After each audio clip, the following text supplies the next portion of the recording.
Indemnity কি একপাক্ষিক হবে?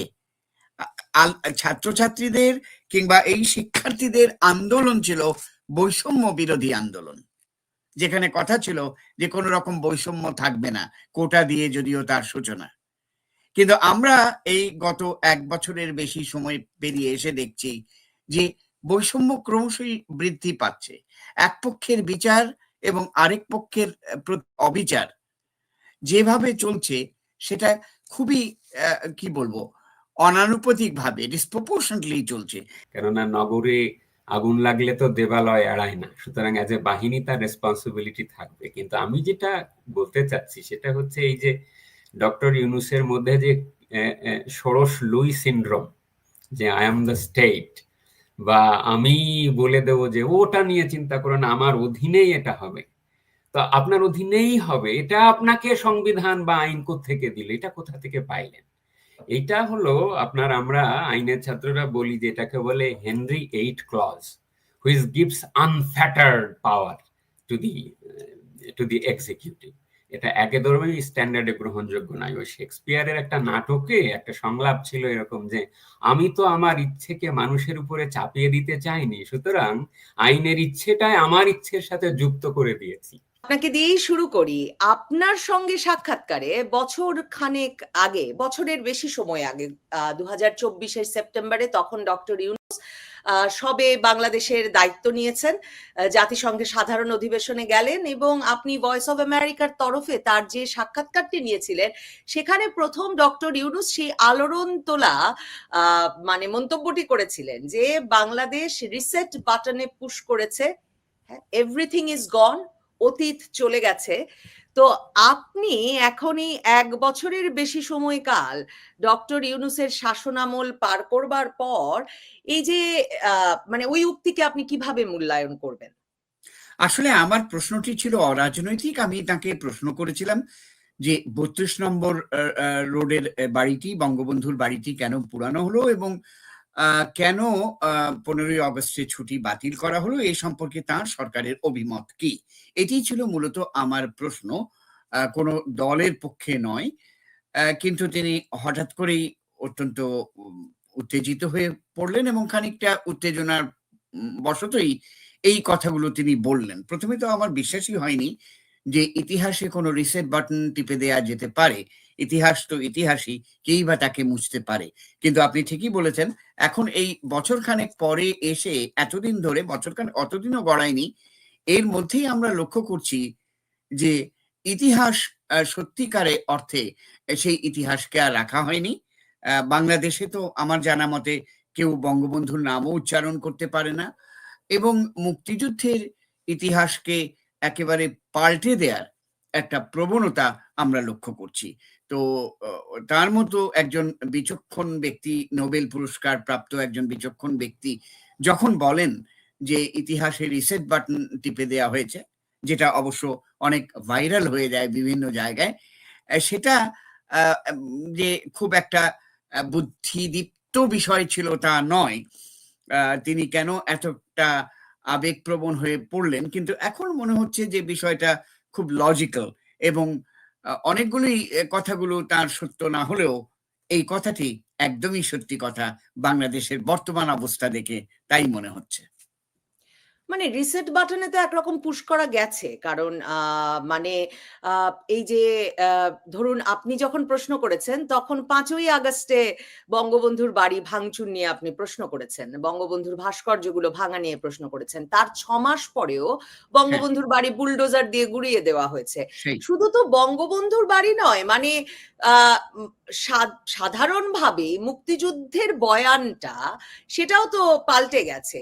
কাজেই উনি যে আপনাকে বলেছিলেন এবং ক্ষুব্ধতার স্বরটা আমরা আসলে এমনকি যারা পাঠ করেছিলাম ভয়েস অফ আমেরিকার সেই সাক্ষাৎকারটা তারাও বুঝতে পেরেছিলাম, তিনি আপনাকে সরাসরি বলেছিলেন যে আপনি বোধহয় ভুলে গেছেন যে এর মধ্যে একটা অভ্যুত্থান হয়ে গেছে। তো তো এই একটা যে ঐতিহাসিক প্রেক্ষাপটে পরিবর্তন এসেছে সেটা বুঝতেও আমাদের কারো কারো ভুল হচ্ছে কিনা। হয়তো আমরা কেউ কেউ বুঝতে পারছি না, কিন্তু এখন ধীরে ধীরে অধিকাংশ লোকই বুঝতে পারছে যে এই পরিবর্তনটা নেতিবাচক, এই পরিবর্তনটা মুক্তিযুদ্ধ বিরোধী এই পরিবর্তনটা জাতির জনকের প্রতি অপমান এবং সকলের প্রতি, কারণ ইতিহাসের পাতা এইভাবে উল্টে দেয়া কিংবা ইতিহাসকে আমি বলবো যে অনেকটা লাভ দিয়ে দিয়ে সামনে নিয়ে আসা, এবং সবচেয়ে বড় কথা হলো ৭১-এর সঙ্গে ২৪-কে তুলনা করছেন কেউ কেউ, অনেকেই, এবং সেই তুলনাটি যে একেবারেই অবাঞ্ছিত এবং একেবারে অযৌক্তিক সে বিষয়ে কোনো সন্দেহ নেই। কারণ বাংলাদেশে আন্দোলন হয়েছে বারবার, বহুবার হয়েছে, ছাত্রদের আন্দোলন হয়েছে, বিভিন্ন রকমের আন্দোলন হয়েছে, কিন্তু কোনো আন্দোলনকেই ৭১-এর সঙ্গে তুলনা করা হয়নি। এই প্রথম আমরা লক্ষ্য করছি যে ২৪-এর এই আন্দোলনকে বলা হচ্ছে যে ২৪ চলে এসছে, এটি একটি নতুন বাংলাদেশ। এই নতুন বাংলাদেশ, যদি আমি কোট অ্যান্ড আনকোট বলি, এই নতুন বাংলাদেশ বলতে আমরা কি বোঝাচ্ছি? তাহলে কি আমাদের সেই ৭১ সালের যুদ্ধে প্রাপ্ত যে বাংলাদেশ ছিল, স্বাধীন বাংলাদেশ, সেই বাংলাদেশ, সেই বাঙালি জাতি কি এখন নেই? আছে, অবশ্যই আছে, সেটা আমি বিশ্বাস করি, আমার দৃঢ় বিশ্বাস। কিন্তু তারপরেও এই যে ন্যারেটিভস গুলো যাচ্ছে, এই ন্যারেটিভস গুলো, মুক্তিযুদ্ধের বিরোধী ন্যারেটিভস গুলো, এই ন্যারেটিভস গুলোর কিন্তু উৎপত্তি সেখানেই, যেখানে যখন বলা হয় যে আমরা ইতিহাসে রিসেট বাটন টিপে দিয়েছি।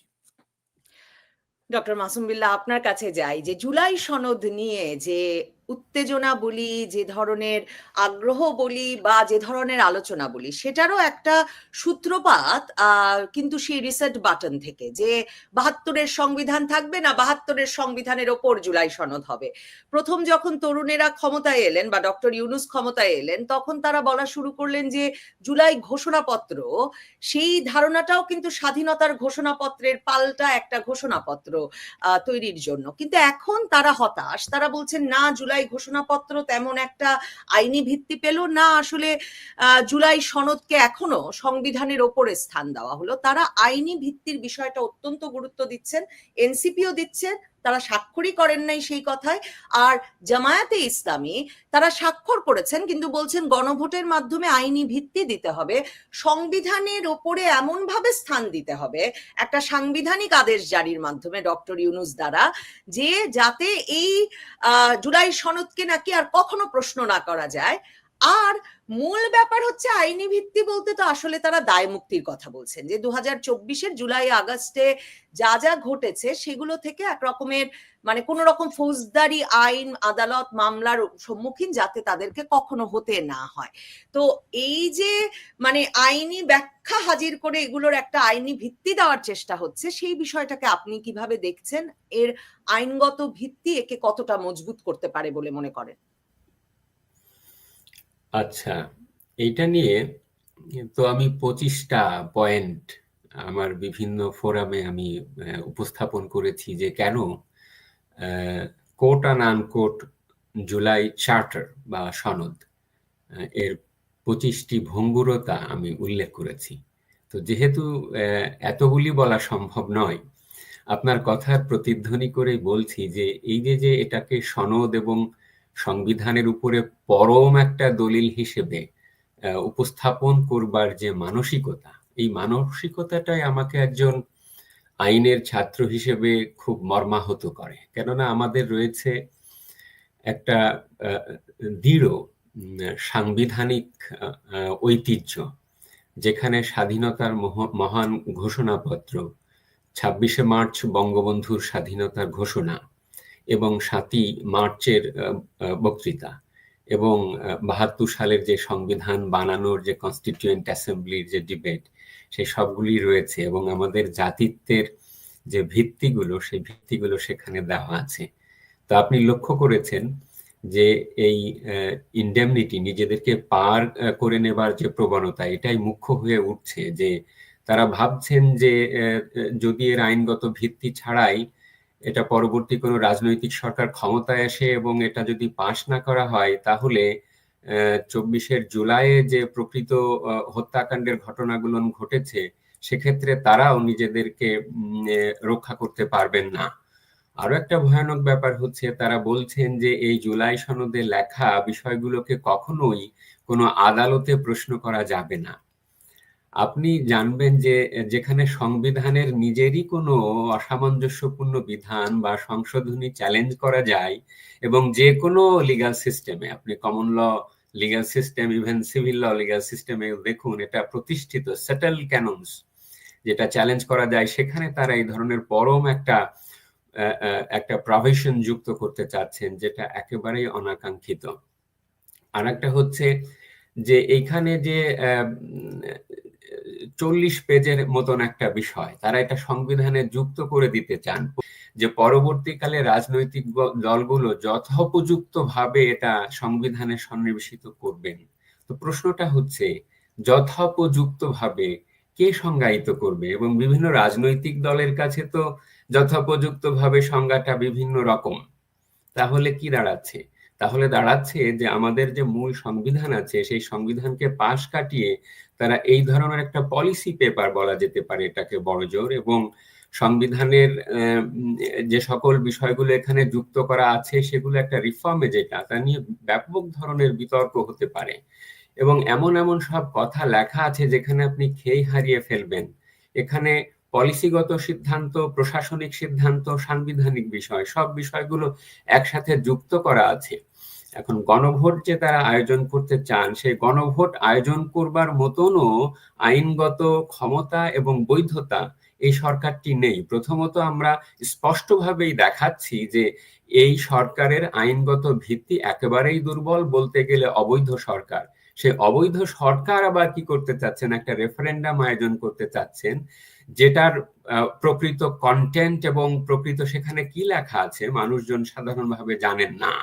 সুতরাং রাজনৈতিক দলগুলো, বিশেষ করে এনসিপির তরফের থেকে এই যে ডিমান্ড করা হচ্ছে, এইটা শুধুমাত্র হাস্যকারী নয়, এটা যে কোনো আইনি মানদণ্ডে অগ্রহণযোগ্য। আপনি লক্ষ্য করেন যে তারা চাপ দিচ্ছেন যে অন্যান্য যে সকল পদক্ষেপগুলো অদ্যাবধি পর্যন্ত এই সরকার গ্রহণ করেছে, ঠিক একই ফরম্যাটে বা স্টাইলে তারা বলতে চাচ্ছেন যে একটা সাংবিধানিক অর্ডার জারি করা। এই যে মুক্তিযুদ্ধের সঙ্গে প্যারালালে সবকিছু ভাবার একটা ভাব বিলাসিতা, এখানে যুদ্ধের পরে যে অস্থায়ী সাংবিধানিক আদেশ জারি করা হয়েছিল এবং আমাদের প্রক্লামেশন অফ ইন্ডিপেন্ডেন্সকে আমাদের সংবিধান হিসেবে ঘোষণা করা হয়েছিল, until the new constitution is frame, সেখানেও তারা এইভাবে চাচ্ছে যে সংবিধানের প্যারালালে দাঁড় করিয়ে এটাকে একটা সাংবিধানিক আদেশ জারি করবার মাধ্যমে। অথচ দেখুন যে অর্ডার এবং অর্ডিন্যান্স, সেখানে জামাত ইসলামীর কাছ থেকে আমাদের সংবিধানের ব্যাখ্যা শুনতে হচ্ছে যে এই মুহূর্তে নাকি রাষ্ট্রপতি অর্ডার জারি করে এর একটা সাংবিধানিক মূল্য দিতে চান।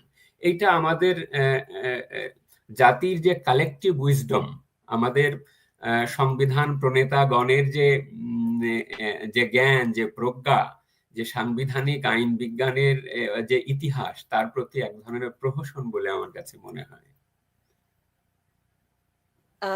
আনিস আহমেদ, আপনার দীর্ঘ অভিজ্ঞতায়, উইজডমের কথা বলছিলেন ডক্টর মাসুম বিল্লাহ, মানে আপনার দীর্ঘ অভিজ্ঞতায় আপনি যা দেখেছেন, তাতে সাংবিধানিক আদেশ, গণভোট কিছু করেই কি বাংলাদেশে কোনো কিছুর চিরস্থায়ী বৈধতা বা দায়মুক্তি নিশ্চিত করা গেছে? মানে জুলাই সনদকে সংবিধানে এমন ভিত্তি দেওয়া যাতে কেউ বদল করতে পারবে না, কেউ যাতে কখনো জুলাই যোদ্ধাদের বিচার করতে না পারে, মানে হত্যা, অগ্নিসংযোগ, লুটতরাজ, এগুলোর বিচার তো আসলে যে কোনো সময়, মানে 50 বছর পরেও কেউ করতে পারেন, কিন্তু কেউ যাতে কখনো বিচার না করতে পারেন, এগুলোর নাকি ব্যবস্থা করতে হবে। তো বাংলাদেশের ইতিহাসে তো সংবিধান, রাষ্ট্রীয় মূলনীতি থেকে ইন্ডেমনিটি, মানে এবারও জুলাই সনদেও রাষ্ট্রীয় মূলনীতি পরিবর্তিত হয়েছে, থেকে ইন্ডেমনিটি বা দায়মুক্তি কোনোটাই তো চিরস্থায়ী হতে পারে নাই। মানে তারপরেও এই যে প্রচেষ্টা, একে কিভাবে দেখেন? আর মানে অতীত ইতিহাসের সঙ্গে আপনি আমাদের কিছু স্মরণ করাতে চান কিনা? আপনি একদমই ঠিক বলেছেন যে দায়মুক্তি এইভাবে সম্ভব নয়। তবে আমি ডক্টর মাসুম বিল্লাহর কথারই প্রতিধ্বনি তুলে বলি যে আসলে আমাদের যে সংবিধানটি প্রণীত হয়েছিল 1972 সালে, এবং বস্তুত 1971 সালের 17 এপ্রিল যে ডিক্লারেশন অফ ইন্ডিপেন্ডেন্স কিংবা প্রোক্লেমেশন অফ ইন্ডিপেন্ডেন্স, যেভাবেই বলুন না কেন, সেটিকে অবমূল্যায়িত করার জন্যে, সেটিকে কোণঠাসা করার জন্য, সেটিকে মার্জিনালাইজ করার জন্য এই নতুন ঘোষণাপত্র আনার চেষ্টা করা হচ্ছে, যাকে বলা হচ্ছে জুলাই ডিক্লারেশন। এবং এর উদ্দেশ্য তো আপনি বললেনই, আমরা জানি যে তারা এর মাধ্যমে একটা দায় মুক্তি কিংবা ইন্ডেমনিটি আনতে পারে। ইন্ডেমনিটি অর্ডিন্যান্স কিন্তু বাংলাদেশে এর আগেও হয়েছে, কিন্তু হলেও সেটি কখনো সংবিধানকে অতিক্রম করে নয়, কিংবা সংবিধানকে পরিবর্তন করে নয়, সেটি একটি ক্লজ হিসেবে এসছে, সেটি একটি আইন হিসেবে এসছে।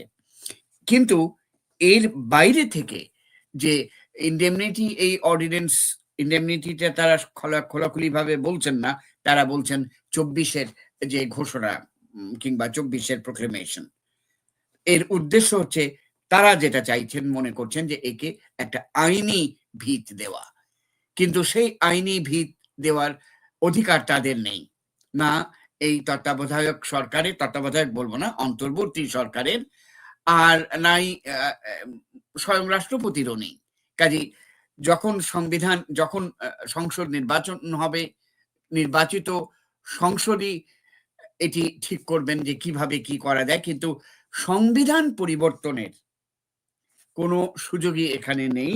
এবং এটা তারা আসলে 1971 সালের স্বাধীনতাকে, আমাদের মুক্তিযুদ্ধকে এবং এর ইতিহাসকে খর্ব করার একটা প্রক্রিয়া হিসেবেই নিচ্ছেন।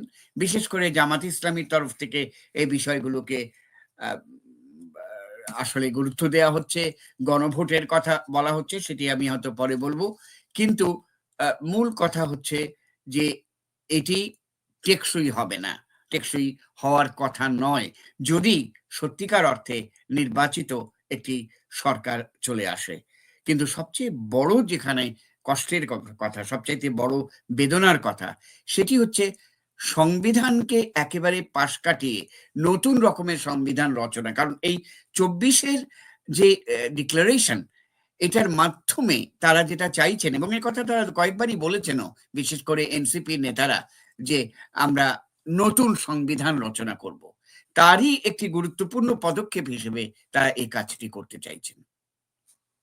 মাসুম বিল্লাহ, মানে আমি যেই জায়গাটায় যেতে চাইছিলাম, যে ইন্ডেমনিটি তো এর আগেও হয়েছে, মানে 75-এ বঙ্গবন্ধুর হত্যাকারীদের জন্য ইন্ডেমনিটি দেওয়া হয়েছে, দায় মুক্তি দেওয়া হয়েছে, মানে আমরা ইতিহাস পাঠ থেকে এটা জানি, কিন্তু সেই ইন্ডেমনিটি রক্ষা করা যায় নাই। তো মানে এমন কোন ইন্ডেমনিটি, এমন কোন দায় মুক্তির সন্ধানেই আসলে জুলাই সনদটাকে নিয়ে এমন একটা প্রত্যাশা কিনা যে সংবিধানের উপরে এমন ভাবে নাকি সেটা বসানো হবে কোনোদিন কেউ প্রশ্ন করতে পারবে না। মানে ইতিহাস তো সেটা বলেই না, রাজনৈতিক পট পরিবর্তনে এখন দেখা যাচ্ছে মুক্তিযুদ্ধ ভারতের ষড়যন্ত্র কিনা সেই প্রশ্নও তো উঠছে। তো কাজেই কোনো প্রশ্ন কোনোদিন ওঠানো যাবে না সংবিধানে এমন ভিত্তি দেওয়া ইতিহাস বলে কিনা সম্ভব কিনা, আইন বলে কিনা। না, একেবারেই না। আপনি যথার্থভাবেই বলেছেন যে 75-এর যে ইন্ডেমনিটি, এই ইন্ডেমনিটিটা 96-এ বাতিল হয়, মনে আছে আপনার? এবং একটা ওই যে বললাম, বোধ করি একটা ক্ষয়িষ্ণু আইন বিজ্ঞানের পার্ট হিসেবে তারা এটাকে ভাবতে চান, এবং এই ধরনের কথা যুক্ত করে এটাকেও 96 সালে যখন একটা এই আইনটি বাতিল হয়েছিল পার্লামেন্টে, জামাত ইসলামী এবং বিএনপি তারা কিন্তু ওই দিন সংসদ বয়কট করেছিল। দে আর এ পার্ট অফ ইট। আপনি এখানে এই ধারাটা লক্ষ্য করেন, একই ধারা, এর সাথে পার্থক্য নাই। ওই 75-এর ইন্ডেমনিটি যেভাবে হয়, এই ভাবনাটাই হচ্ছে আমাদের জন্য উদ্বেগের এবং খারাপের। এখানে একজন বঙ্গবন্ধুর খুনি শাহরিয়ার রশিদ, সে রিট করেছিল 96-এ যে ইন্ডেমনিটি অধ্যাদেশ তো সংবিধানের পার্ট, এটা নাকি সংবিধানের অংশ হয়ে গেছে, সুতরাং এটাকে আমরা বাদ দেবো কেন? তখন Supreme Court find no difficulty in rejecting the plea, সাথে সাথে বাতিল করেছে। খন্দকার মুশতাক আহমেদের জারি করার বৈধতাই তো নেই, বিকজ একজন রাষ্ট্রপতির অনুপস্থিতিতে আর একজনের রাষ্ট্রপতি হওয়ার কথা, তার রাষ্ট্রপতি হওয়ার কথা নয়। সুতরাং অর্ডিন্যান্সের যে জারি করার যে ক্রাইটেরিয়া গুলো সংবিধানে বলা আছে, তাই তো ফুলফিল করে না, সুতরাং এটা অবৈধ। তো এইভাবে রক্ষা পেতে একটা বালুর বাঁধের মতন আপনি যে ইন্ডেমনিটা দিয়ে রাখবেন, ওইটা দেওয়ার বৈধতাকে আদালত ভবিষ্যতের যে কোনো প্রাজ্ঞ বিচারপতি এটাকে অবৈধ ঘোষণা করবেন। আপনাকে আর একটা উদাহরণ দিই উত্তরটা দেবার জন্য। 2004 সালে যখন হৃদয় পরিষ্কার করা অপারেশন হল, অপারেশন ক্লিন হার্ট। সেনাবাহিনীকে দিয়ে প্রায় 60+ পিপল তারা মারা গেলেন এবং হাজার হাজার মানুষকে গ্রেফতার করা হলো, তাই না? এবং সেটাকেও কিন্তু বিএনপি সরকার ইন্ডেমনিটি দিয়েছিল, এবং তার জন্যে এটাকে দীর্ঘদিন ধরে আদালতে প্রশ্ন করা যায় নাই। সংবিধানে 46 আলোচিত না, কিন্তু সেটাকে সোয়ার হয়ে, ভুলভাবে সোয়ার হয়ে সভরেন ফাংশনের নামে তারা এই ইন্ডেমনিটিটা নিয়েছিলেন। কিন্তু এটার বিরুদ্ধেও কিন্তু আদালতে রিট হয়েছিল, এবং সেই রিটটা করেছিলেন সিনিয়র আইনজীবী জেডাই খান পান্না। 2016 সালে সেখানে রায় হয়েছিল। রায়ে ওই যে অপারেশন ক্লিন হার্টে যারা কুশীলব, যারা হত্যাকাণ্ডের সঙ্গে জড়িত ছিলেন, তাদের সেই ইন্ডেমনিটি দেওয়াকে সম্পূর্ণ অসাংবিধানিক ঘোষণা করা হয়েছে। তো এইভাবে যদি এই জুলাই চার্টার এটাকে এখানেও যদি এই প্রভিশন যুক্ত করা হয়, তাহলে সাংবিধানিকতার মানদণ্ড তো বটেই, যে কোনো universally recognised principles of human rights, সার্বজনীন মানবাধিকারের যে সকল দলিল আছে, বাংলাদেশে রয়েছে মানবাধিকারকে সমুন্নত রাখার যে কোনো ধরনের ইন্ডেমনিটি প্রিন্সিপল মানবাধিকার ধারণারই পরিপন্থী।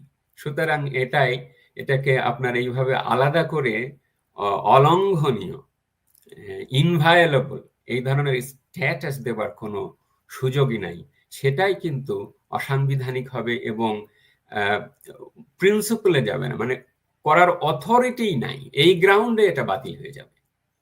মানে হত্যা, লুটতরাজ, অগ্নিসংযোগ, মানে এটা এসব ফৌজদারি অপরাধের তো আসলে দায় মুক্তি দেওয়ার অধিকার সংবিধান বা কোনো রাজা, মহারাজা, রাষ্ট্রপতি, প্রধানমন্ত্রী কাউকে দেওয়া হয় নাই। আর ডক্টর ইউনূস সাংবিধানিক আদেশ জারি করবেন, সেটা জামায়াতে ইসলামীও এখন এই আইনি মানে কি বলবো, আইনি সমাধান হাজির করছে, এনসিপিও সেটা বলছে। কিন্তু আবার জামায়াতে ইসলামীও বলছে, আওয়ামী লীগের মতোই দেখেন, যে 106 অনুচ্ছেদ অনুযায়ী রেফারেন্স এনে আপিল বিভাগ থেকে ডক্টর ইউনূসের সাংবিধানিক মানে অন্তর্বর্তীকালীন সরকার গঠনের জন্য অনুমোদন বা একটা ব্যাখ্যা হাজির করা হয়েছিল, সেটাই সাংবিধানিক ভিত্তি, সেটা মিথ্যা। ব্যারিস্টার শিশির মনির ঐকমত্য কমিশনে দাঁড়িয়ে সরাসরি বলেছেন যে আপিল বিভাগের বিচারপতিরা তখন সেনা সদরে তারা কোনো শুনানি করেছেন এটা তারা দেখেন নাই, ওই কাগজপত্র দেখেন নাই, এইটা যে ভুয়া, এটা নিয়ে মানে আদালতে এরপরে মুখোমুখি হতেই হবে যে ডক্টর ইউনূস সরকারের কোনো সাংবিধানিক ভিত্তি নাই। এখন নাকি ইউনূস সাহেবকে সাংবিধানিক আদেশ দিতে হবে। এই আলাপ একদমই মানে নিম্ন স্তরের আলাপ। জামাতের এই বয়ানের পাশে জামাতের ইনসিকিউরিটিটা সম্ভবত একটু আলাদা।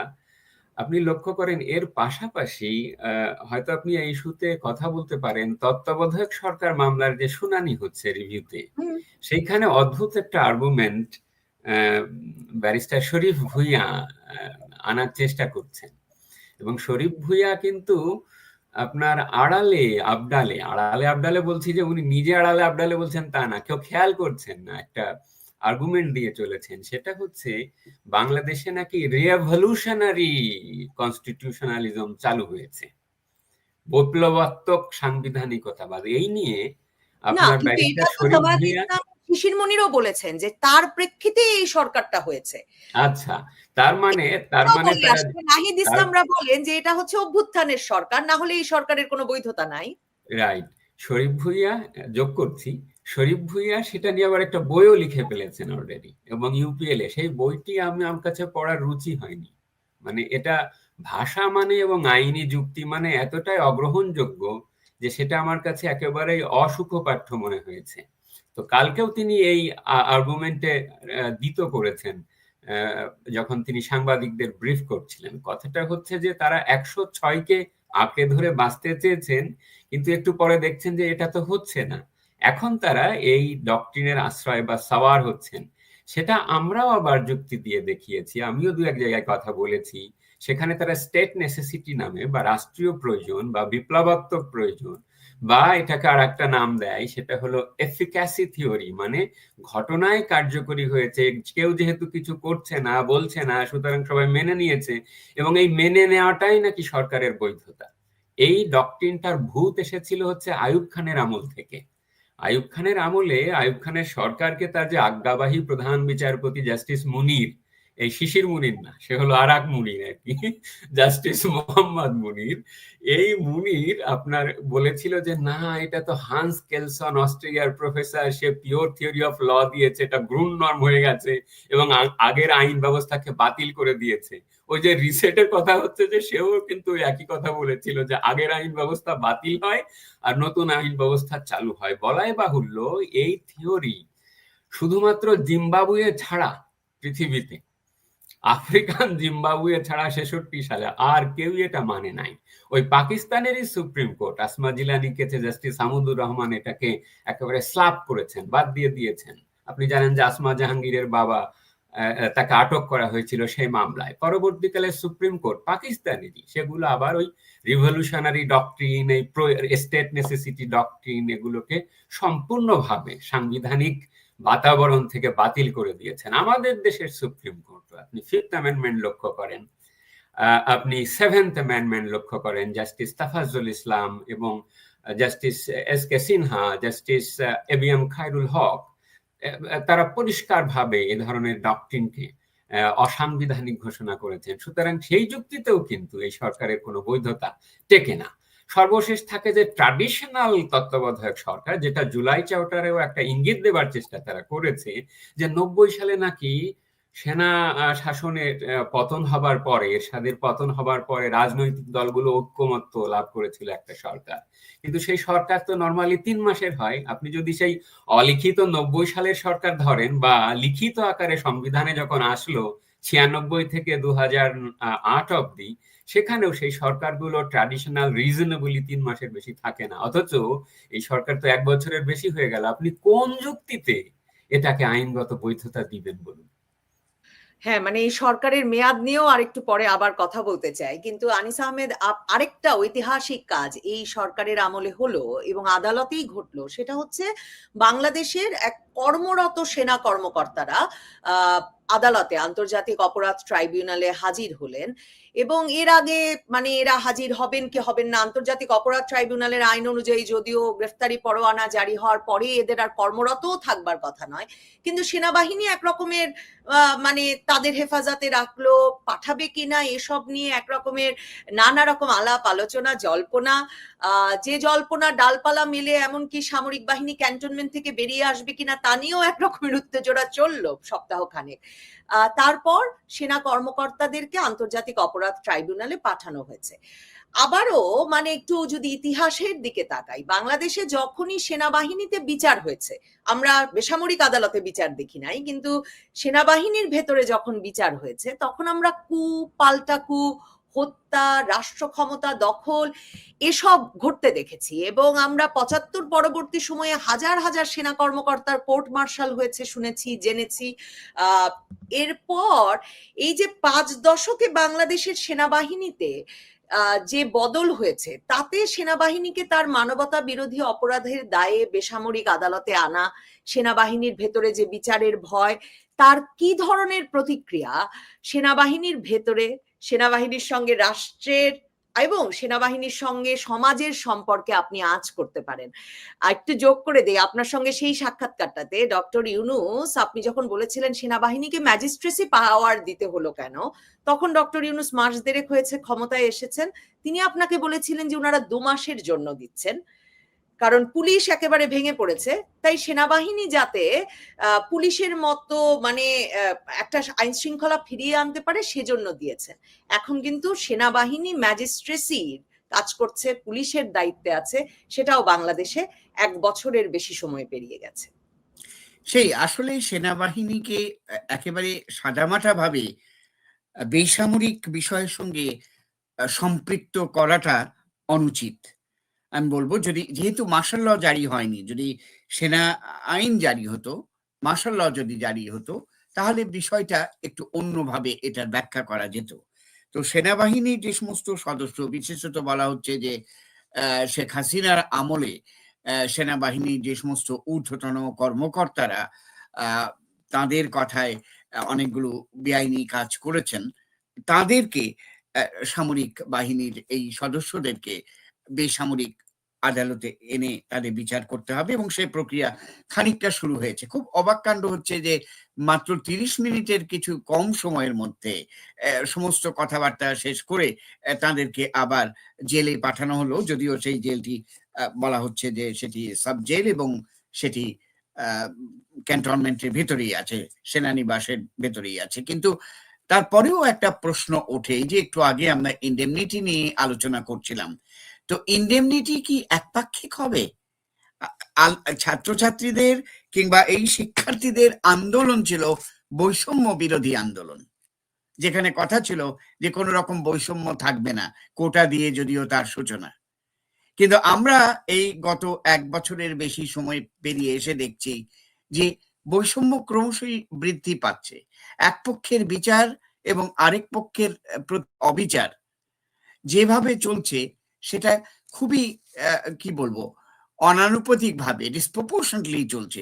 কাজেই সেনাবাহিনীকে এইভাবে এনে, আমার মনে হয়, এটা আমার নিজস্ব মতামত, যে এইভাবে বেসামরিক আদালতে, যেটা আগে কখনো হয়নি, কোর্ট মার্শাল একদম ভিন্ন ব্যাপার, তাদেরকে এখানে এনে এই যে বিচার করানো, তাতে কিন্তু সেনাবাহিনীর যে একটি কাঠামোগত ভিন্নতা ছিল, যে ভিন্নতা প্রয়োজন রাষ্ট্রের নিরাপত্তার জন্য, এবং এই ম্যাজিস্ট্রেসি পাওয়ার থেকে শুরু করে সবকিছুতে সেনাবাহিনীকে আনা হচ্ছে, অথচ সেনাবাহিনী কোনো কাজ করতে পারছে না।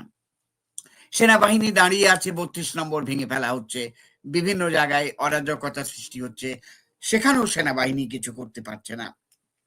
এবং আমরা লক্ষ্য করেছি যে গোপালগঞ্জে কেবলমাত্র সেনাবাহিনী তৎপর হয়ে ছাত্র নেতাদের তুলে নিয়ে আসলো। তো এই যে বেসামরিক বিষয়গুলোতে, যেখানে দলীয় বিভাজন রয়েছে, যেখানে মতপার্থক্য রয়েছে, যেখানে রাজনীতিকরণ রয়েছে, সেখানে সেনাবাহিনী কেন প্রযুক্ত হবে? এবং সেটি বিচারের ক্ষেত্রেই বলুন, আর সেটি সেনাবাহিনীকে ব্যবহারের ক্ষেত্রেই বলুন।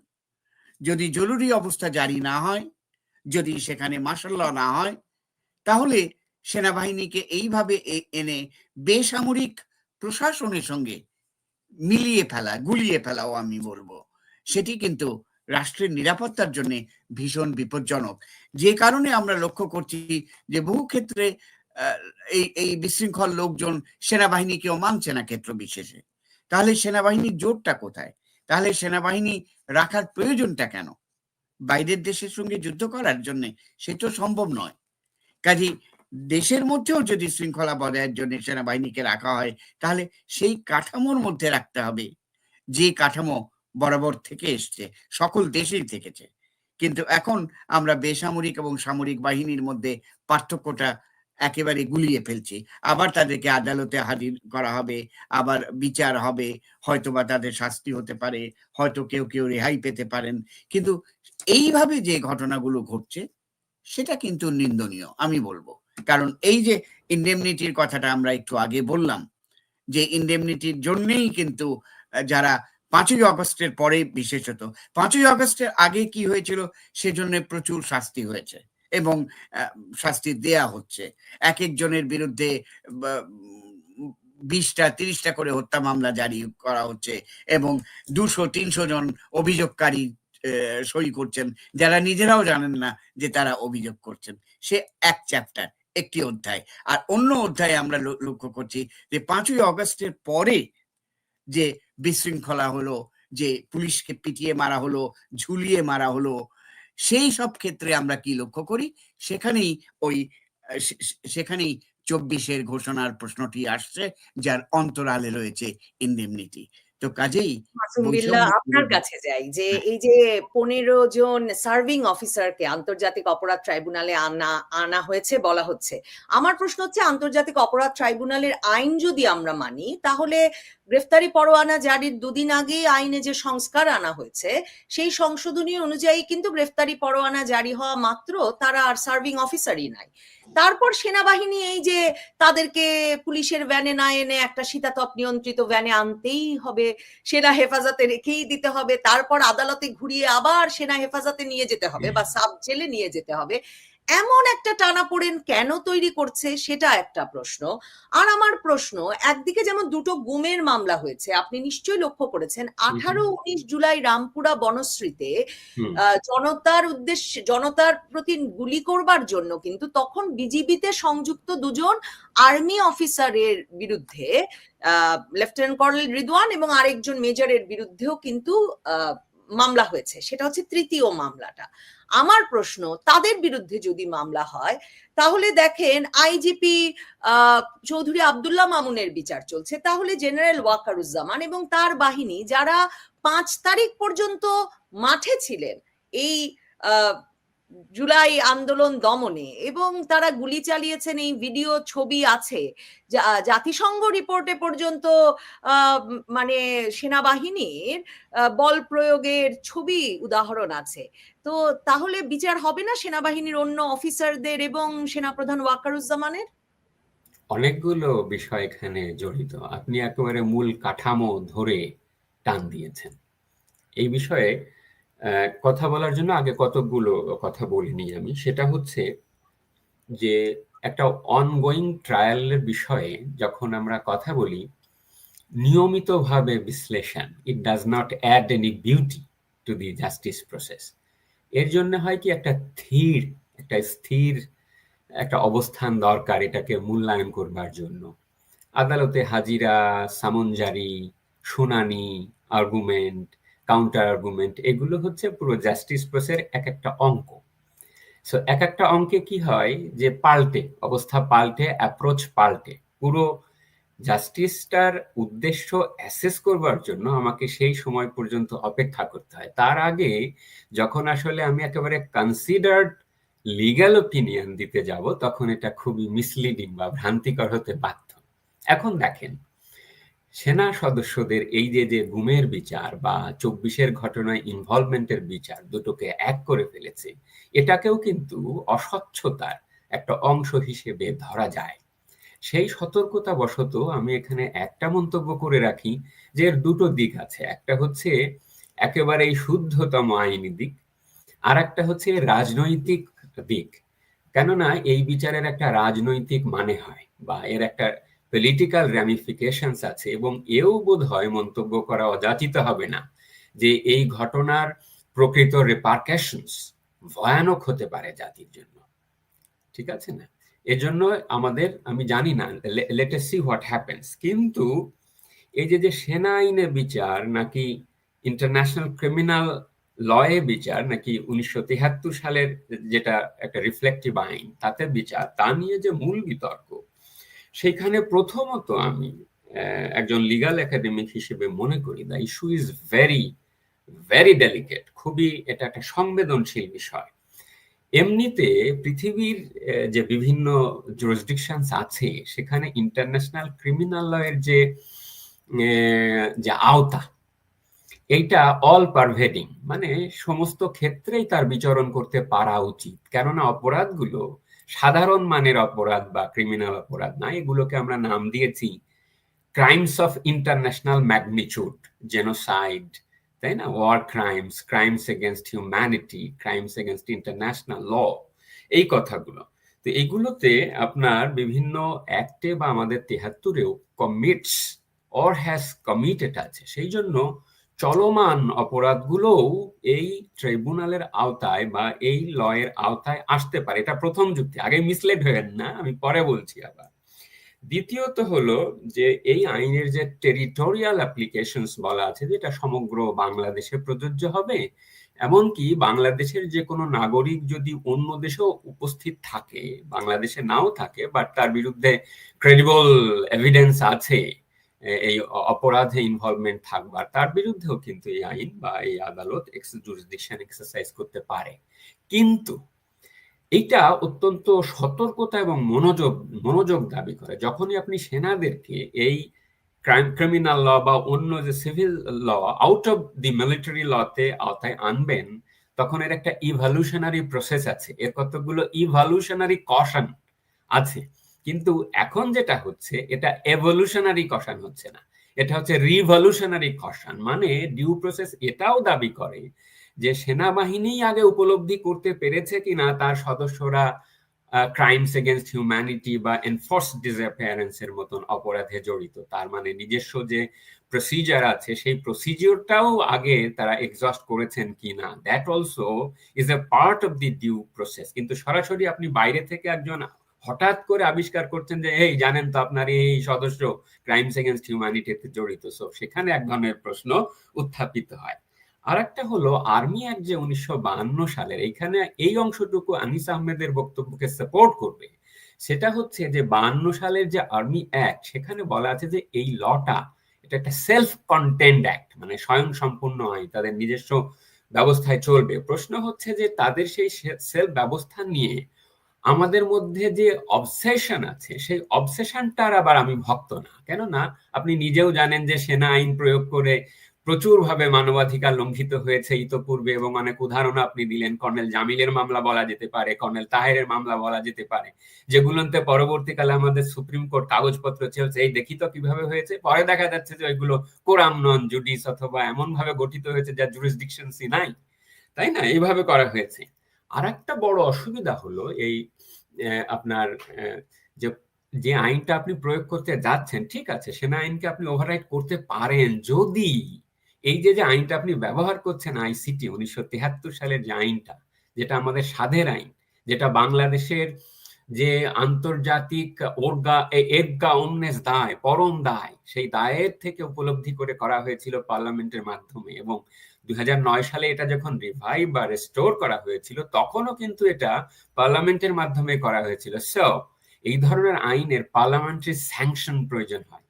এখন যেটা হচ্ছে যে সরকারের আইনগত ভিত্তি নাই, যে সরকারের আইন উপদেষ্টারা, যে সরকারের আপনার প্রসিকিউটররা প্রশ্নাতীত ভাবে রাজনৈতিক মদত পুষ্ট, তাদের মাধ্যমে পার্লামেন্টারি স্ক্রুটিনি ছাড়া এই আইনের যে বৈধতা, যে 3 বার যে সংশোধনী করা হলো নগদে, আপনি ধরেন এই বিচারগুলো অনুষ্ঠিত হয়ে গেল নবনীতা চৌধুরী 3 মাসের মধ্যে, এবং সেটা কার্যকরীও হয়ে গেল। কিন্তু সংবিধানে বলা আছে যে এই যে অর্ডিন্যান্স দিয়ে যে অ্যামেন্ডমেন্ট গুলো করা হয়, আইনগুলো করা হয়, পরবর্তী সংসদ যখন আসবে তার 30 দিনের মধ্যে সেটা কি হতে হবে? অ্যাপ্রুভ হতে হবে। তো ধরা যাক সেটা অ্যাপ্রুভ হলো না, তাহলে শাস্তি যে আপনি দিয়ে দিলেন তার বেলা। এই যে গুরুত্বপূর্ণ প্রশ্ন, এই গুরুত্বপূর্ণ প্রশ্নের উত্তর কিন্তু কেউ দিচ্ছে না। সুতরাং কনসার্নটা হচ্ছে যে প্রথম কথা হচ্ছে যে এনফোর্সড ডিসঅ্যাপিয়ারেন্স বা মানবতার বিরুদ্ধে অপরাধ, এই ধরনের অপরাধের যে সিরিয়াস অ্যালিগেশন সেগুলোর বিচার হতে হবে। কিন্তু সেখানে যে ডিউ প্রসেস অফ ল বা ফেয়ারনেস প্রশ্ন আছে, সেই প্রশ্নগুলো আমরা যথাযথভাবে মানতে পারছি কিনা সেই একটা নিশ্চিত হতে হবে। আপনি লক্ষ্য করেন যে 24 সাল এবং 25 সালে 3 বার এই আইন সংশোধন করে এটাকে 2009 সালের 9 জানুয়ারি থেকে কার্যকারিতা দেওয়া হয়েছে। বলুন তো 9 জানুয়ারি থেকে কেন? কেন 2004 সাল থেকে নয়? কেন আরো আগে থেকে নয়? কেননা আওয়ামী লীগ সরকার বোধ করি দ্বিতীয়বার, মানে 2009 সালে যখন ক্ষমতায় আসলেন তখন বোধহয় 9 জানুয়ারি থেকে তারা ক্ষমতা প্রাপ্ত হয়েছেন বা শপথ নিয়েছেন। তার মানে আপনি ধরেই নিচ্ছেন যে 2009 সালের যে নির্বাচন বা জনগণের যে ম্যান্ডেট তার সম্পূর্ণ বিরুদ্ধে আপনি অবস্থান গ্রহণ করে এই ম্যান্ডেটটা এখান থেকে দিচ্ছেন। আন্তর্জাতিক ক্রিমিনাল ল বলে যে আপনি নতুন করে কোনো অপরাধ সৃষ্টি করতে পারবেন না।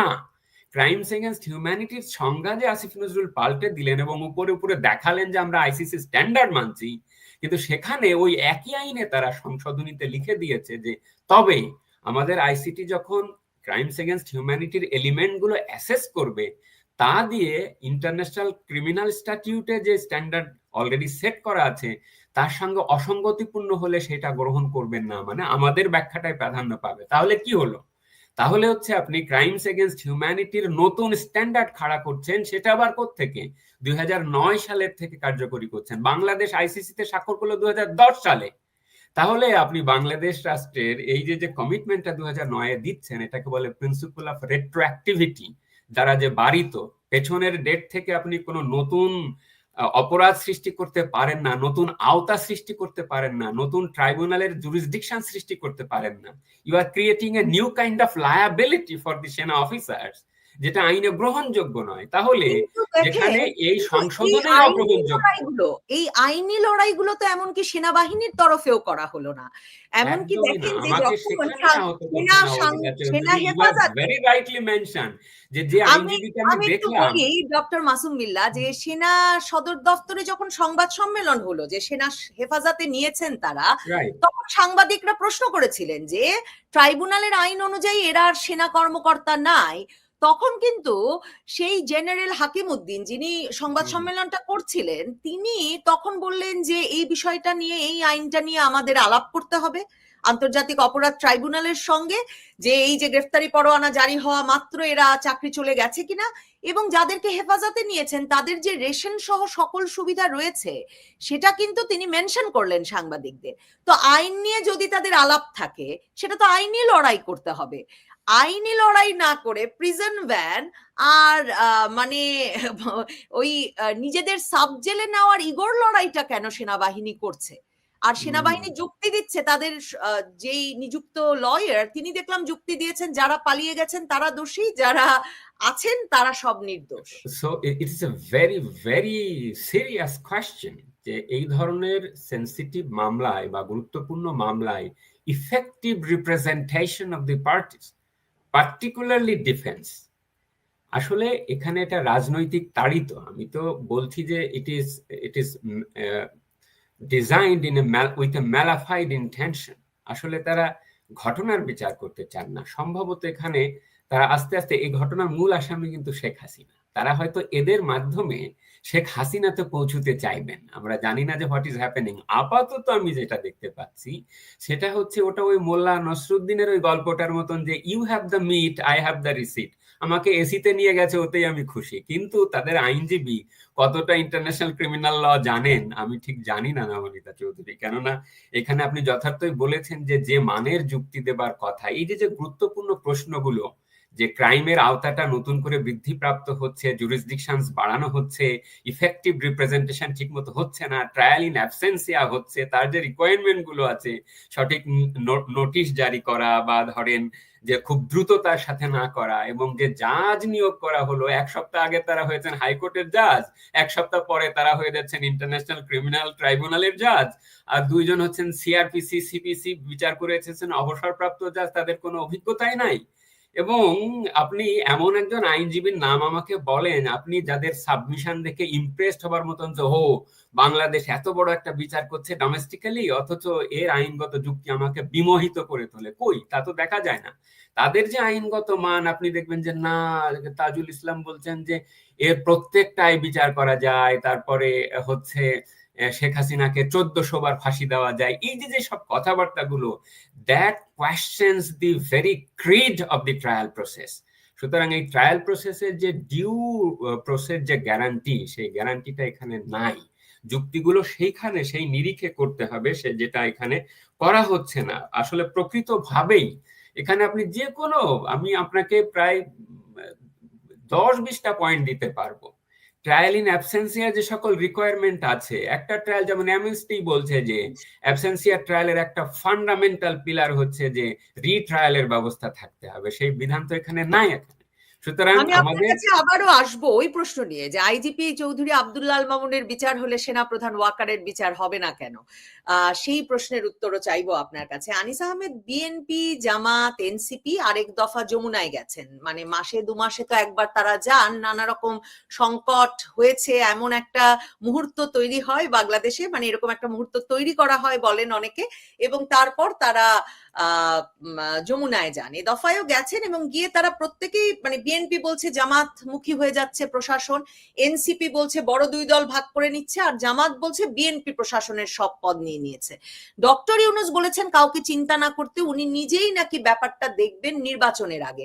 তো ফেব্রুয়ারিতে নির্বাচন, বাকি আছে 3 মাস, এখনো উনি দেখছেন না কেন? আর জামাত গণভোট চাইছে নভেম্বরে।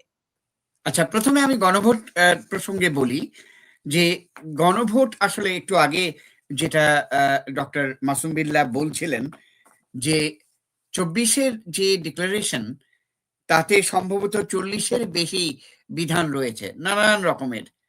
তো এই গণভোটটা যদি সামগ্রিকভাবে 24-এর ডিক্লারেশনের পক্ষে হয় কিংবা বিপক্ষেই হয়, তাহলে এর সামগ্রিকতা কিন্তু স্পষ্ট হচ্ছে না। কারণ ধরুন এই গণভোট, এই যে 24-এর যে বিধান কিংবা 24-এর যে ডিক্লারেশন, তার কিছু কিছু বিধানের সঙ্গে হয়তো আমি একমত, আমি একটা কথার কথা বলছি, আর বেশ কিছু বিধানের সঙ্গে আমি একমত নই। বিশেষ করে যেখানে মুক্তিযুদ্ধকে পাশ কাটানো হয়েছে, যেখানে বঙ্গবন্ধুর নাম নেই, যেখানে নানানভাবে বাংলাদেশের ইতিহাসকে খর্ব করার চেষ্টা করা হয়েছে। আবার যেখানে ধরুন 24-এর হত্যার কথা আছে, সেটাতে ধরুন আমি একমত হলাম, এরকম হতেই পারে। তাহলে এই গণভোটটা কিভাবে হবে? পুরো জিনিসটাকে পক্ষে বিপক্ষে বললে কিন্তু হচ্ছে না, কারণ পুরো জিনিসটার মধ্যে যে বিরাট পার্থক্য রয়েছে, অনেকগুলো ক্লজেস রয়েছে, সেই ক্লজেস গুলো যদি স্পষ্ট না হয় তাহলে গণভোট হতে পারে না। কাজেই জামাত যে দাবি করছে যে গণভোটের মাধ্যমে এটা একটা বৈধতা পাবে এবং তারপর আমরা গিয়ে সংসদ যখন গঠিত হবে তখন জাতীয় সংসদ বলবে যে না, এটা তো গণভোটের মাধ্যমেই হয়ে গেছে। প্রথমত, জাতীয় সংসদ গঠিত না হওয়া পর্যন্ত, অর্থাৎ সংসদ গঠিত না হওয়া পর্যন্ত বোধহয় গণভোট হওয়াটাই বেআইনি হবে, কারণ এখন গণভোট দেওয়ার কোনো অধিকার ইউনূস সরকারের, অর্থাৎ এই অন্তর্বর্তীকালীন সরকারের নেই। আর একটা বিষয় যেটা আপনি বলছেন যে প্রত্যেকেই গিয়ে তার সঙ্গে যমুনায় দেখা করছে, কিন্তু মজার ব্যাপার হচ্ছে যে ডক্টর ইউনূস কি বলছেন সেটা কিন্তু পরিষ্কার নয়। তিনি খুব পরিষ্কার, তিনি বলছেন যে আমি দেখব, এখন আমি দেখছি, এই বিষয়গুলো কিন্তু একেবারেই পরিষ্কার নয়। আর এই দলগুলোর মধ্যে একটা বাহ্যত অন্তর্দ্বন্দ্ব আছে। বাহ্যত বলছি এই জন্যে যে এদের মধ্যে যে এনসিপি বলছে যে জামাতে ইসলামের বিরুদ্ধে আমরা কথা বলছি কিংবা জামাতের অনেক যুক্তির সঙ্গে আমরা সহমত নই, এই বিষয়গুলো কিন্তু বাহ্যত। আমার যেটা মনে হচ্ছে, এটা আমি আশা করব যে এটা যেন সত্যি না হয়, সেটা হলো যে যাতে করে ফেব্রুয়ারিতে নির্বাচন না হয় সেজন্যই কিন্তু এই বিবাদগুলো মাথা চাড়া দিয়ে উঠছে। কাজেই আমরা লক্ষ্য করছি যে এই বিবাদগুলো একেবারে বাদভঙ্গে জামাতের সঙ্গে এনসিপির, কারণ এরা প্রত্যেকেই কিন্তু এক পথে চলছে। বিশেষ করে এনসিপি জামাতের মধ্যে কিন্তু বিবাদ হওয়ার কথা ছিল না। বিএনপির সঙ্গে হয়তো হতে পারে যে কে সংখ্যাগরিষ্ঠ পাবে সংসদে সেটা নিয়ে। তো কাজেই এই বিবাদগুলো কিন্তু একেবারে বাইরের দিকটি, এবং তত্ত্বাবধায়ক সরকারের যিনি প্রধান উপদেষ্টা, তিনি কিন্তু বসে বসে এটা দেখছেন যে বিবাদগুলো কোন দিকে যায়, এবং সত্যি যদি বিবাদগুলো জটিল আকার ধারণ করে তখন বলাটা খুব সহজ হবে যে না, ফেব্রুয়ারিতে তো নির্বাচন দেওয়া সম্ভব নয় ভাই, কারণ এইরকম একটা অবস্থা, এই নির্বাচনে যে দলগুলো অংশ নেবে তারাই কিন্তু সহমত হতে পারছে না। তখন আপনার মনে আছে নিশ্চয়ই সেই সাক্ষাৎকারে, মানে তখন ডক্টর ইউনূস সবে তো ক্ষমতায় এলেন, আপনি জিজ্ঞেস করলেন যে আপনার অন্তর্বর্তী সরকারের মেয়াদ কবে হবে, তাতেও বেশ রুষ্ট হয়েছিলেন ডক্টর ইউনূস। আপনাকে বলেছিলেন যে মেয়াদ তো আমরা যেদিন বলবো সেদিন জানতে পারবেন মেয়াদ, মানে একেবারে ওনার ইচ্ছাধীন যে বিষয়টা আছে। এবং এবার যখন মেহেদী হাসান, আল জাজিরার সাবেক সাংবাদিক, তার সঙ্গে সাক্ষাৎকার দিলেন, আমি জানি না আপনি দেখেছেন কিনা, সেখানে মেহেদী হাসান যখন তাকে বলেছেন তখনও তিনি বলেছেন কই, অন্তর্বর্তীকালীন সরকারকে তো কেউ কোনো মেয়াদ নির্ধারণ করে দেয় নাই, আর অনেকে তো 50 বছর পর্যন্ত থাকতে বলছেন। মেহেদী হাসান তখন বলেছেন যে কিন্তু মানুষের তো অবসর নেওয়ার ইচ্ছা থাকে। ডক্টর ইউনূস বলেছেন না, অবসরের কনসেপ্টেই আমি বিশ্বাস করি না। তো ফেব্রুয়ারিতে নির্বাচনের আপনি তাহলে সম্ভাবনা ক্ষীণ দেখছেন এখন? আমার কেন জানি মনে হচ্ছে, কারণ যে বিবাদগুলো আমি যেটা বললাম যে বাহ্যত এনসিপি এবং জামাতের মধ্যে যে বিবাদ এখন লক্ষ্য করা যাচ্ছে, অথচ তারা একমত যে হ্যাঁ ঠিক আছে 24-এর ডিক্লারেশন হবে ইত্যাদি, কিন্তু বিবাদটা কি নিয়ে সেটাও কিন্তু খুব স্পষ্ট নয়। কাজেই বিবাদটা যে বেশ সাজানো গোছানো বিবাদ, তাতে কোনো সন্দেহ নেই। আর আপনি এই যে বললেন যে মেয়াদ কত হবে, এই প্রশ্নটি আমি ডক্টর ইউনূসকে তখন করেছিলাম। আসলে এই প্রশ্নটি করেছিলাম আমি সেনাপ্রধানের একটি উক্তিকে কেন্দ্র করে সেনাপ্রধান সেই সময় বলেছিলেন যে 18 মাসের মধ্যেই নির্বাচন হবে, অর্থাৎ ডিসেম্বরের মধ্যেই নির্বাচন হওয়ার কথা ছিল। সেই নির্বাচন নানান কারণে এখন ফেব্রুয়ারি পর্যন্ত চলে গেছে এবং অনির্দিষ্ট কালের জন্য ক্ষমতায় থাকার যে বিষয়টি বলছেন সেটাও একটা বড় ব্যাপার। হয়তো অনেকেরই মনে আছে যে এর আগে যখন একটা তত্ত্বাবধায়ক সরকার গঠিত হয়েছিল সম্ভবত 2000 সালের দিকে, তো তখন 11 সরকারের কথাই বলছি, হ্যাঁ, 2007 11 সরকার গঠিত হওয়ার সময় তখন শোনা গিয়েছিল যে ডক্টর ইউনূসকে কিন্তু প্রথম অফার করা হয়েছিল যে আপনি তত্ত্বাবধায়ক সরকারের প্রধান হন। তখন নাকি ডক্টর ইউনূস বলেছিলেন যে তিনি এত অল্প দিনের জন্য প্রধান হবেন না এবং তারপরে ডক্টর ফখরুদ্দিন আহমেদকেই এই তত্ত্বাবধায়ক সরকারের প্রধান করা হয়। তাতে একটা জিনিস কেন জানি অনেকেই বলেন যে প্রফেসর ইউনূস অনেক সময় ধরেই ক্ষমতায় থাকতে চান। এর ইতিবাচক নেতিবাচক দিকও থাকতে পারে, দেশের সংস্কার সাধন করা সম্ভব হবে না। আবার তার উল্টো দিকটাও আছে, তার সমালোচকরা বলেন যে তিনি অনেক দিন ক্ষমতায় থাকতে চান, এই যে 50 বছরের কথা বললেন। তো এই জিনিসগুলোর কারণেই আমি বলছিলাম যে ফেব্রুয়ারির নির্বাচনটা শেষ পর্যন্ত হয় কিনা, কারণ আর কয়েক মাসই বাকি আছে, এর মধ্যে কিন্তু নির্বাচনের কোনো সেরকম আমরা লক্ষ্য করছি না। দলগুলো যাচ্ছে, কিন্তু জামাত যাচ্ছে তার স্থানে, বিএনপি ততটা না হলেও জামাত কিন্তু ভেতরে ভেতরে অনেক কাজ করে ফেলেছে, এটা সত্যি কথা, এবং তারা তাদের নির্বাচনী এলাকাগুলোতেই যাচ্ছে। কিন্তু শেষ পর্যন্ত এই রাজনৈতিক দলগুলো বড়ভাবে একটু বোকা হয়ে যাবে কিনা সেটা দেখার বিষয়। 2007 সালের 1/11 সময় তাকে যে প্রস্তাব দেওয়া হয়েছিল সেটা কিন্তু মইনুল আহমেদ তার মানে মেমোয়ার্সে লিখেছেন। ডক্টর ইউনূস নিজেও সেটা বলেছেন যে কয়েক দফা সেনাবাহিনীর তরফ থেকে তার সঙ্গে যোগাযোগ করা হয়েছিল। ডক্টর বিল্লা যেই কথাটা মানে খুব একটা দারুণ, মানে একটা মানে ডক্টর ইউনূসকে দেখবার জন্য আসলে ওই 2007 সালের 1/11টাকে মনে না করলে আমরা আসলে তিনি কিভাবে রাজনীতিকে দেখেন, রাষ্ট্র ক্ষমতাকে দেখেন, শাসনভারকে দেখেন, সেটা বোঝা আসলে খুব মুশকিল হয়ে যায় আমার মনে হয়। তো ওই জায়গাটাকে মনে রেখে আপনাকে যদি মনে করাই, এবার যে বয়ানটা আমরা বারবার শুনছি, এনসিপির কাছে শুনেছি, জামায়াতের কাছে শুনেছি, ডক্টর ইউনূসের প্রত্যেকটা সাক্ষাৎকারে শুনেছি যে তার অ্যাসাইনমেন্ট হচ্ছে সংস্কার, বিচার, তারপর নির্বাচন। তো এখন সংস্কার বিচার যে অবস্থায় আছে, ঐতিহাসিক ঐকমত্য হয়েছে বলছেন বটে, কিন্তু বাহ্যত যেসব আবার বিবাদ দেখা যাচ্ছে তাতে সেই সংস্কার এবং বিচার নাকি এক রকমের দৃশ্যমান হয়ে যাবে নির্বাচনের আগে। এটাও কিন্তু উনি কয়েক দফা বিভিন্ন সাক্ষাৎকারে বলেছেন। দৃশ্যমান বিচারটা আসলে কি? শেখ হাসিনা, আসাদুজ্জামান খান কামাল, আইজিপি চৌধুরী আব্দুল্লাহ মামুন, এদের বিচার চলছে এবং ওই মামলায় আসাদুজ্জামান খান কামাল আর শেখ হাসিনার ফাঁসি চাওয়া হয়েছে। সেই মামলাটির রায় হয়ে যাচ্ছে খুব শিগগিরই, রায়ের তারিখ চাওয়া হয়েছে। এখন এগুলো মানে দৃশ্যমান বিচারটা কি? মানে বিচার প্রক্রিয়া তো আন্তর্জাতিক অপরাধ ট্রাইব্যুনালের পরেও ফাঁসির রায় দিয়ে দিলেও তো চলার কথা। মানে আপনি বুঝতে পারেন কিনা, আপনার মনে হয় কিনা ডক্টর ইউনূস সরকার প্রস্তুত সংস্কার বিচারের পর এখন নির্বাচনের দিকে যেতে? আর চৌধুরী আব্দুল্লাহ আল মামুনের যদি বিচার হয়, ওয়াকার সাহেবের হবে না কেন? সেটাও আমার খুব কৌতূহল জানবার। কেন নয়? কেননা এখানে আপনি লক্ষ্য করেন যে আইনে যে সংশোধনী যে তারা আনেন সেখানে কিন্তু বাহিনীর নাম লেখা আছে, আর্মি, ইন্টেলিজেন্স, টার্গেট করেই করা আছে।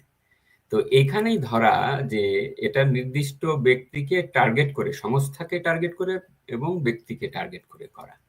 তারা হয়তো সেই প্রসেসে যেতে পারবেন, আমি জানি না, এখন আস্তে আস্তে হয়তো তারা সেটাও করতে চাইবেন, কেননা নগরে আগুন লাগলে তো দেবালয় এড়ায় না, সুতরাং অ্যাজ এ বাহিনী তার রেসপন্সিবিলিটি থাকবে। কিন্তু আমি যেটা বলতে চাচ্ছি সেটা হচ্ছে এই যে ডক্টর ইউনূসের মধ্যে যে ষোড়শ লুই সিনড্রোম, যে আই এম দ্য স্টেট, বা আমি বলে দেব যে ওটা নিয়ে চিন্তা করো না, আমার অধীনেই এটা হবে, তো আপনার অধীনেই হবে, এটা আপনাকে সংবিধান বা আইন থেকে দিল, এটা কোথা থেকে পাইলেন? এটা হলো আপনার, আমরা আইনের ছাত্ররা বলি যে এটাকে বলে Henry 8 clause, which gives unfettered power to the executive. এটা একেবারেই স্ট্যান্ডার্ডে গ্রহণযোগ্য নয়। ওই শেক্সপিয়ারের একটা নাটকে একটা সংলাপ ছিল এরকম যে, আমি তো আমার ইচ্ছেকে মানুষের উপরে চাপিয়ে দিতে চাইনি, সুতরাং আইনের ইচ্ছেটাই আমার ইচ্ছের সাথে যুক্ত করে দিয়েছি। মানে হলো প্রত্যেকটা আইনের পরতে পরতে নিজেদের ইচ্ছে যুক্ত করা। এবং এই যে কথাটা কতটা ভ্রান্তিপূর্ণ একটা কথা, দেখেন বলছে যে সংস্কার তারপরে নির্বাচন। তো তাহলে নির্বাচনের দরকার কি? মানে সংস্কার কনসেপ্টটাই কিন্তু নির্বাচনের আগে বলা মানে হচ্ছে নির্বাচনটারই প্রয়োজন নাই। মানে থিওরিটিক্যালি আপনি নির্বাচন রাজনৈতিক দলগুলো এই কারণেই করে যে তারা একটা সংস্কার এজেন্ডা নিয়ে মানুষের ম্যান্ডেট নিয়ে আসে, তখন সেটার বৈধতা অবৈধতা ভালো মন্দ মানুষজন নির্ণয় করতে পারে। কিন্তু আপনি আগে থেকেই যখন বলবেন যে জানো তো এটা তোমার হলো সংস্কার এবং এটা তোমার আমি দিলাম, তার মানে এটা হচ্ছে আপনার ওই হেনরি এইট ক্লজ। তার মানে এটা হচ্ছে আপনি যদি ফ্যাসিস্ট নামে পৃথিবীতে কোনো জিনিস থেকে থাকে তারই এটা একেবারে আক্ষরিক ট্রান্সলেশন হচ্ছে এই ধরনের অ্যাটিটিউড। এবং বিচার, দৃশ্যমান বিচার বিষয়টা কি? সেটা আইনের দৃষ্টিতে মানে আপনি কিভাবে ব্যাখ্যা করবেন? আর আপনি লক্ষ্য করেছেন কিনা আন্তর্জাতিক অপরাধ ট্রাইব্যুনালের চিফ প্রসিকিউটর তাজুল ইসলাম কিন্তু একটা সভায় গিয়ে বলেছেন যে তার উপর এত চাপ এই যে মানে দ্রুত এই বিচার প্রক্রিয়া শেষ করার, যে তিনি অনেক কিছু নিখুঁত করে করতে পারছেন না। কারণ আইন উপদেষ্টা আসিফ নজরুল তো অনেক আগে বলে দিয়েছিলেন যে রায় হয়ে যাবে অক্টোবরে। তো অক্টোবর তো এখন মানে চলেই এসেছে, কাজে একটা চাপ আছে। তো বিচার দৃশ্যমান এই বিষয়টা কিরকম? দৃশ্যমান দুই রকম। একটা বিখ্যাত এরকম কথা আছে যে justice should not only be done but manifestly and abundantly be seen to be done. মানে অনুভব করতে হয় যে এটা ন্যায় বিচার হচ্ছে। দৃশ্যমান মানে হচ্ছে তারা কতগুলো মানুষ দেখতে পাচ্ছেন যে তাজুল যাচ্ছে তাজুল আসছে, তাই না? এবি পার্টি করতো, ডিফেন্সকে দিত, ওই গোলাম আজমের আইনজীবী ছিল, অন্যান্যদের আইনজীবী ছিল, হঠাৎ করে এক্সিকিউটিভ বলে তিনি হয়ে যাচ্ছেন প্রসিকিউটর। এইটা না ইন্টারন্যাশনাল স্ট্যান্ডার্ড আমি জীবনে দেখি নাই। অন্তত কিছু কিছু ট্রাইব্যুনালের কার্যক্রম তো পড়াশোনা হয়েছে। এটা এই দৃশ্যমান যদি এইরকম হয় তাহলে ঠিক আছে, কিন্তু ওই যে manifestly and abundantly be seen to be done, মানে অনুভূত হতে হয় যে ন্যায় বিচার নিশ্চিত হয়েছে, যেটার অনুপস্থিতি আমি এখানে দেখতে পাচ্ছি। আপনাকে আগেই বলেছি যে এখানে আইনগত যে পদ্ধতিগুলোর যে ব্যত্যয় ঘটেছে, সেই ব্যত্যয়গুলো যে কোনো মানদণ্ডে অগ্রহণযোগ্য। যে ট্রাইব্যুনালটা ৭৩ সালের যে আইনের অধীনে যে ট্রাইব্যুনাল, সেটা ছিল আমাদের জন্য গর্বের। কেননা সেখানে ১৯৭১ সালের যে যুদ্ধাপরাধ বা যে মানবতার বিরুদ্ধে অপরাধ সংগঠিত হয়েছিল, সেইখানে পাকিস্তান সেনাবাহিনী এবং তাদের অক্সিলারি ফোর্স, দেশীয় আল বদর আল শামস রাজাকার, তাদের বিচার করবার কথা বলা হয়েছিল। আর আসিফ নজরুল ২০২৪-২৫-এ এসে সেই শব্দগুলোর সাথে অতিরিক্ত আকারে ইন্টেলিজেন্স শব্দটা যুক্ত করেছেন, আর্মি নেভি ইত্যাদি ইত্যাদি যুক্ত করেছেন, এবং সংগঠন হিসেবে আওয়ামী লীগ বা অর্গানাইজেশন শব্দটাকে যুক্ত করে আওয়ামী লীগকে টার্গেট করেছেন। এই যে লকে পলিটিক্স দিয়ে ঢেকে ফেলা, একেবারে সম্পূর্ণ স্টেজড করা, সেটাই হচ্ছে ভয়ঙ্কর একটা ব্যাপার, যেটা আপনার ডিউ প্রসেসের একটা কম্প্রোমাইজ। সেই কম্প্রোমাইজ যদি আপনি করেন, সেখানে ন্যায় বিচার তো আমি অন্তত দেখতে পাচ্ছি না। কারণ আপনি বিচার করেন, কিন্তু আপনাকে অবশ্যই প্রকৃত স্ট্যান্ডার্ড ফেয়ারনেস যে মেনটেন করতে হবে, সেটা কিন্তু অবশ্যই রক্ষা করতে হবে। কালকে আপনি দেখবেন যে মানবাধিকার সংগঠনগুলো তাদের সুর পাল্টানো শুরু করেছে। তারা দেখতে পাচ্ছে যে আরে এটা তো হচ্ছে না, এবং ফাঁসির রায় ৩ দিনের মধ্যে লেখা হয়ে যাচ্ছে, তাই না? এবং এটা আপনি দেখাতে পারবেন না যে এই মানের বিচারে এত দ্রুত আপনার সেদিন হলো হচ্ছে শুনানি শেষ, আপনি সাথে সাথে রায় প্রস্তুত হয়ে গেছে, অর্ডার দিচ্ছেন। এগুলো তো সব এক ধরনের লেখা আছে। যেহেতু লেখা আছে, সুতরাং এইটা তারা দেখতে পাচ্ছেন কম্পিউটারে। ওই অর্থে হয়তো ডক্টর ইউনূস বোঝাতে চাচ্ছেন যে আরে আমি তো দেখতে পাচ্ছি যে রায় লেখা হয়ে আছে, অতএব ন্যায় বিচার নিশ্চিত হয়ে গেছে, ফাঁসি হয়ে গেছে, অতএব ন্যায় বিচার নিশ্চিত হয়ে গেছে। জাস্টিস এত ছোট জিনিস নয়। শেষ করব, একদম শেষ প্রশ্ন, আপনার শেষ মন্তব্য নেব। আনিস আহমেদ, সাথে যুক্ত করে দেই যে ম্যানিফেস্টেশন অফ বিচার, তো মানে বিচারকে একরকমের দৃশ্যমান হতে হবে, ন্যায় বিচার হচ্ছে সেটার একটা মানে সেটার একটা জানান দিতে হবে। তো জানান দেওয়ার প্রক্রিয়াটা ডক্টর মোহাম্মদ ইউনূসের আমলে তো বিরাট ভাবে হয়েছে। বাংলাদেশের রাজনীতিবিদ, শিল্পী, সাহিত্যিক, সাংবাদিক, অধ্যাপক সকলের নামে হত্যা মামলা হয়েছে, এখন সন্ত্রাস বিরোধী মামলা হচ্ছে, তারপর হত্যা প্রচেষ্টা মামলা হয়েছে। এখন দেখেন মানবাধিকার সংগঠনগুলো বলছে যে এই ঢালাও মামলা নাকি তুলে নিতে হবে। তাহলে যে ন্যায় বিচারের প্রক্রিয়া, মানে ন্যায় বিচার বলতে যে বিচার প্রক্রিয়া শুরু করলেন ডক্টর ইউনূস, বছর ঘোরার পর তো তা নিয়ে প্রশ্ন উঠছে আন্তর্জাতিক অঙ্গনে। হ্যাঁ, প্রশ্ন উঠেছে, কিন্তু ওদিকে আবার পররাষ্ট্রমন্ত্রী বলেছেন যে কিছু কিছু বিষয়ে আমরা একমত, কিন্তু সব বিষয়ে নয়। তো এখানেও যে রাজনীতিকীকরণের একটা বড় ব্যাপার চলে এসছে। ঢালাওভাবে তারা হয়তো বলছেন যে হ্যাঁ ঠিক আছে, মানবাধিকার বিষয়ে আমরা দেখব ইত্যাদি সবকিছু, কিন্তু যখনই প্রশ্ন আসছে যে আওয়ামী লীগকে নির্বাচনে দাঁড়াতে দেয়া হবে কি হবে না, এবং যখনই তারা এই প্রশ্ন করছেন, যেটাকে বলা হচ্ছে অন্তর্বর্তীকালীন সরকারের অন্তর্ভুক্তিমূলক নির্বাচন, সেই অন্তর্ভুক্তিমূলক নির্বাচনের মধ্যে কিন্তু একটা বড় রকমের বিভক্তি আছে। আওয়ামী লীগ কেবল না, আমরা লক্ষ্য করছি যে জাতীয় পার্টিকেও একেবারে মার্জিনালাইজ করা হয়েছে, কারণ তারা কোট অ্যান্ড কোট আওয়ামী লীগের দোসর। তো এই যে বিষয়টা, এই বিষয়টা থেকে কিন্তু প্রমাণিত হচ্ছে যে মানবাধিকার গোষ্ঠীগুলোর যে দাবিগুলো কিংবা যে পরামর্শগুলো ছিল, সেটা একটা সামগ্রিক পরামর্শ ছিল, কিন্তু সেখানেও রাজনৈতিক বিভাজন করা হয়েছে যে আমরা হ্যাঁ মানবাধিকার গোষ্ঠীর কোনো কোনো কথা আমরা মানবো, কিন্তু আমরা সব কথা তো মেনে নিতে পারি না। এ কথা পররাষ্ট্র উপদেষ্টা নিজেই বলেছেন। তো কাজেই আমরা যেটা লক্ষ্য করছি সেটা হলো রাজনীতিকীকরণ, যেটা কিছুক্ষণ আগে ডক্টর মাসুম বিল্লাহ বলেছেন যে আইনের ক্ষেত্রেও রাজনীতি প্রয়োগ করা হচ্ছে, তাহলে তো সেটা আর আইনি হয় না। আর এখানে মানবাধিকার ক্ষেত্রেও কিন্তু সেই বৈষম্যটা রয়ে গেছে। আমি গোড়াতে যে কথা বলেছিলাম যে বৈষম্য বিরোধী আন্দোলন, তখন খুব জোরে সোরে আমাদের শিক্ষার্থীরা বলছিলেন বৈষম্য বিরোধী। আমরাও বৈষম্য বিরোধী হতে চাই, আমরা সকলেই বৈষম্য বিরোধী হতে চাই, কিন্তু বৈষম্য বিরোধিতার মধ্যে যে বৈষম্য বিরাজ করছে সেটার কি হবে, সে প্রশ্ন থাকলো। অসংখ্য ধন্যবাদ। এই প্রশ্ন রেখেই আজকের মতো আলাপচারিতা শেষ করা